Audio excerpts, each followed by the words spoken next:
সাবধান থাকতে হবে। সেই বৈষ্ণব অপরাধ মানে আমাদের কাজ তো করতে হবে, এটা না যে এটা বলে বৈষ্ণব অপরাধ, ওটা হলে বৈষ্ণব অপরাধ, মানে ভয়ে ভয়ে ফিয়ারফুল না, কেয়ারফুল থাকতে হবে, এটা খুব ইম্পর্টেন্ট। ফিয়ারফুল মানে অনেক সময় না বৈষ্ণব অপরাধের ক্লাস দিলে মাতা যেটা বলবে, তাহলে আমাদের যে বাচ্চারা আছে তারা তো ছোটোবেলা গর্ভ থেকেই ভগবানের কথা শুনছে, ভক্তি করছে, আমরা তো 40 বছর 50 বছর 30 বছর পরে ইস্কনে আসলাম, এরা তো ছোটোবেলা থেকে ইস্কনে আছে, তো তাহলে কি মাতাজি ওদেরকে আমরা বকলে কিছু তাহলে বৈষ্ণব অপরাধ হবে না? হবে না। একটা মা একটা বাবা তার হক আছে বাচ্চাদেরকে ডাটা। চৈতন্য মহাপ্রভুর বাবার স্বপ্ন থেকে এসেছে, বলছে যে চৈতন্য মহাপ্রভু হচ্ছে ভগবান। তখন কি বলেছেন চৈতন্য মহাপ্রভুর বাবা, ও ভগবান হো, ভগবানের বাপ হো, আমি তো ওকে ডাঁটবো, যেহেতু এখন তো আমার ছেলে, আমাকে ওকে কি বলে ডিসিপ্লিন করতে হবে। তো এরকম প্রতি জিনিসে এটা বৈষ্ণব অপরাধ হবে এটা না, এত ফিয়ারফুল থাকা না, বুদ্ধি নিয়ে কাজ করতে হবে।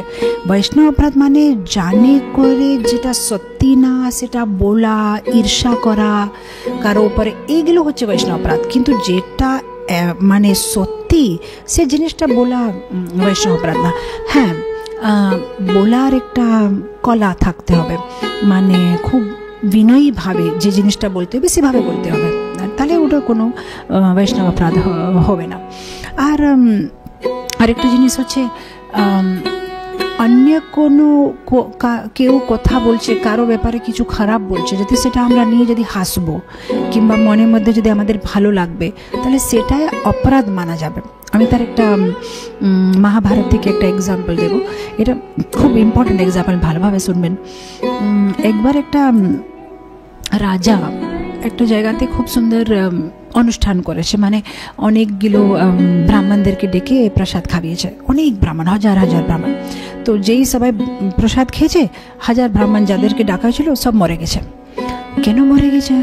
তো জিনিসটা কি হলো, যেহেতু হাজার ব্রাহ্মণের জন্য রান্না করার ছিল, রান্নাঘরটা একটু ছোট হয়ে গেছে বলে বাইরে রান্না হলো। বাইরে রান্না হলে তাখানে কোথাও কিছু টেন্ট কিছু পান্ডাল কিছু নেই, খোলাতে রান্না হচ্ছে। আর সেখানে কি হয়েছে, একটা শকুনি একটা মারা সাপকে নিয়ে ওখান থেকে চলে যাচ্ছিল। এখন এই সাপটাকে এখনই মেরেছে বলে সাপের মুখে থেকে বিষ পড়ছিল, সে বিষটা ডালের ভিতরে চলে গেছে, আর সে ডালটা সব সাধুরা খেয়েছে, সবাই মরে গেছে। এখন এই ফাইলটা যমরাজ কাছে গেছে, যমরাজকে জিজ্ঞেস করছে যমদূত, এখন কার দোষ হবে এটা? তো একজন বলল যে মনে হচ্ছে এটা রাজার দোষ, কেন রাজাকে সাবধান থাকা উচিত ছিল। তখন যমরাজ বলছে রাজার দোষ কি করে হবে, ও তো বিচারা কিছুই জানে না, ওর তো মনের ভিতরে একটা ভালো ইচ্ছা ছিল, ভালো সংকল্প যে আমি ভক্তদেরকে প্রসাদ খাওয়াবো, ওর কি দোষ আছে? তো আরেকজন বলল যমদূতের যে যমরাজের দুধ গেল, বলছে এটা মনে হচ্ছে এটা তো যে রান্না করছে তার দোষ হবে। তখন যমরাজ বলছে ওর কি দোষ হবে? ও কি করে জানবে যে উপর থেকে একটা সাপ চলে যাচ্ছে? ও ভালোভাবে রান্না করছে, ডালে মশলা দিচ্ছে, হালদি দিচ্ছে, ও কি করে জানবে? ওর কি করে দোষ হবে? তখন আরেকজন বলছে হ্যাঁ এটা তো সাপের দোষ হবে, কিন্তু কেন সাপের বিষটা ডালের ভিতরে পড়েছে আর সবাই মরে গেছে। যমরাজ বলছে সাপের কি করে দোষ হবে, সাপ তো মারা গেছে, ও তো জানে না মৃত সাপ, ওর মুখে থেকে যে বিষ পড়ে যাচ্ছে ও কি করে জানবে? তখন সবাই বলছে হ্যাঁ তাহলে এটা শকুনির দোষ হবে, কেন ওই শকুনিটা নিয়ে যাচ্ছিল সাপকে। তখন যমরাজ বলছে আরে ওর কি করে দোষ হবে, সাপ হচ্ছে ওর খাবার জিনিস, ওর খাদ্য, ওর ফুড, ও নিজের খাবারটা নিয়ে চলে যাচ্ছে, ওর কি লেনা দেনা, নিচে রান্না হচ্ছে কি হচ্ছে ওর সাথে কি লেনা দেনা হবে? এখন একটা বড় সমস্যা হয়ে গেছে, পাপটা কার ঘরে যাবে, কেন কারো তো দোষ নেই। তখন যমরাজ বলছে একটা কাজ করো, ফাইলটা সাইডে করো, পরে দেখবো। তা 2 বছর পরে হঠাৎ করে একদিন যমরাজ অফিসে আসছে, বলছে হ্যাঁ পেয়ে গেছি, জেনে গেছি কার ঘরে যাবে। আচ্ছা কার ঘরে যাবে পাপটা, বলেন কেন, সবার একটা কি কার ঘরে যাবে পাপটা? বলছে ওখানে একটা মেয়ে আছে যে ফুল বিক্রি করে, তার ঘরে যাবে। তার ঘরে কেন যাবে, সে কি করেছে? তখন যমরাজ বলছে যে আজকে সকলের ঘটনা কি হয়েছে, কিছু ব্রাহ্মণ মানে রাজার মহলটা খুঁজে এই যে ফুল বিক্রি করে তার কাছে গেছে, আর তাকে জিজ্ঞেস করেছে রাজার মহলটা কোন দিকে, দাদিকে যাব না বাদিকে যাব? তখন এই মেয়েটা দাদিকে যাবে বলে মানে হাসে বলছে আপনারা কি খেতে জুড়ে যাচ্ছেন, সাবধান, গতবারে কি হয়েছে জানেন, 1000 লোককে রাজা খাইয়েছিল প্রসাদ, সবাই মারা গেছে, এরকম করে জোরে জোরে হাসছে, আপনারা একটু সাবধান থাকবেন। তো যমরাজ বলছে, তো খুব সুন্দর জিনিস বলছে, একজন মানুষ পাপ কেন করে? পাপ করবে আনন্দের জন্য। এই যে বড় পাপ হলো, 1000 সাধু মারা গেল, এটাতে কি যে রান্না করেছে সে আনন্দ পেয়েছে? না। রাজা আনন্দ পেয়েছে? না। সাপ আনন্দ পেয়েছে? না। শকুনিটা আনন্দ পেয়েছে? না। আনন্দটা কে পেলো এই ঘটনা থেকে? এই ফুল বিক্রি করার মেয়েটা আনন্দ পেয়েছে, মানে ওর মজা পেয়েছে, আরে এরকম হয়েছিল। সো যে আনন্দ পেয়েছে তার ঘটে পাপ যাবে, তো সেই জন্য পুরো পাপটা ওর ঘাটে দিয়ে দিয়েছে। সো সেরকম অনেক সময় আমরা কিছু করিনি, অন্য কোনো ভক্ত অন্য কোনো ভক্তের ব্যাপারে কিছু বলছে খারাপ, সেটা শুনে আমাদের আনন্দ হয়ে গেছে পেটে, আচ্ছা এরকম হয়েছে, আর সেই যে আমরা এই যে হাসবো, যে তার মানে মজা করব, তার মজাক করব, তাহলে তারা যে পাপ করেছে সেটা আমাদের ঘাটে যাবে। সেই জন্য আমাদের খুব সাবধান থাকতে হবে। এটা আমাদের কি বলে, এটা হচ্ছে আমাদের একটা মেটেরিয়াল প্লেজার। অন্য কারো নিন্দা হলে শুনতে যে আনন্দ লাগে, আচ্ছা এরকম হয়েছে, আচ্ছা এরকম হয়েছে, এই অভ্যাসটা বাদ দিয়ে দিতে হবে। যতই মনটা বলবে যে আমার শোনার ইচ্ছা আছে, শোনার ইচ্ছা আছে, মনটাকে বলতে হবে এটা আমাদের সাথে কোনো লেনা দেনা নেই, আমরা শুনবো না।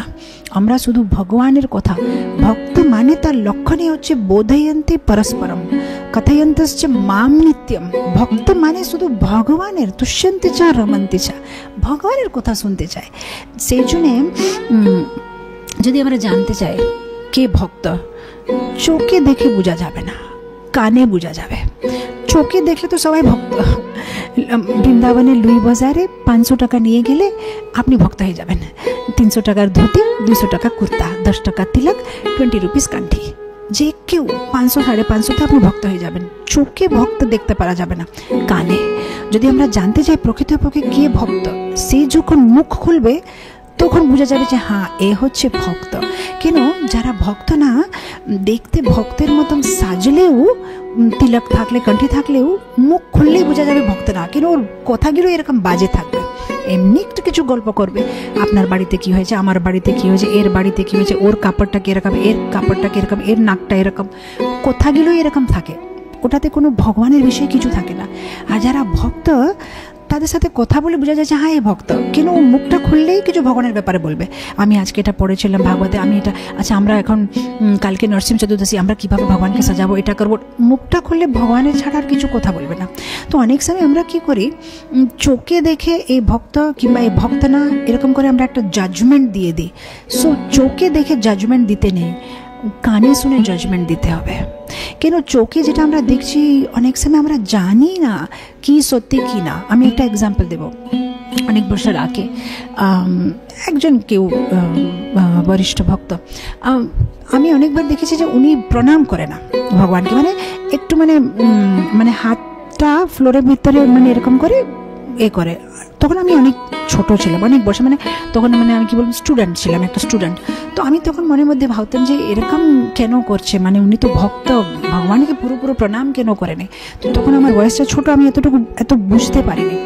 তারপরে আমি অনেক দিন পরে আমি জানলাম যে ওনাকে স্পন্ডালাইটিসের প্রবলেম ছিল, মানে ওই গলাটা উনি বেন্ড করতে পারবেন না, সেই জন্য উনি এভাবে প্রণাম করছিলেন। তারপর আমি ভাবলাম যে দেখেন, আমি মনের ভিতরে অনেক কিছু ভেবে নিলাম ওনার ব্যাপারে, এরকম কেন, ভগবানের প্রণাম করতে জন্য এত আলস, অনেক কিছু ভাবলাম। তারপরে অনেক বছর পরে আমি জানতে পারলাম যে ওই ভক্তের এই সমস্যা ছিল। এরকম অনেক কিছু জীবনে যেটা আমরা দেখি আমরা অনেক কিছু ভেবে নিই, কিন্তু তার ভিতরে যে স্টোরিটা আমরা জানি না। এখন যখন দিন যায়, মানে আমি অনেক কিছু মানে কি বলছি, নিজের জীবনে এক্সপিরিয়েন্স করতে পারছি যে এটাকে আমি ভুল ভেবেছিলাম, এটাকে এখন আমাকে নিজে যখন কিছুদিন আগে আমার কি ওই পায়ে একটা বড় ফোঁটা হয়ে গেছে আর ভগবানের প্রণাম করতে মানে কষ্ট হচ্ছে, তখন আমার এই ঘটনাটা মনে পড়ে। আমি নিজে মনের মধ্যে হাসছিলাম যে কীরকম জীবনটা আমরা অনেক কিছু ভেবে নিই, অন্য লোকের ব্যাপারে, জীবনের ব্যাপারে আমরা কিছুই জানি না, কিন্তু আমরা অনেক কিছু ডিসিশন করে নিই, এটা এরকমই মনে হচ্ছে, ওই রকম। আমরা তার কাহিনীটাই জানি না, হতে পারে তার কিছু সমস্যা আছে।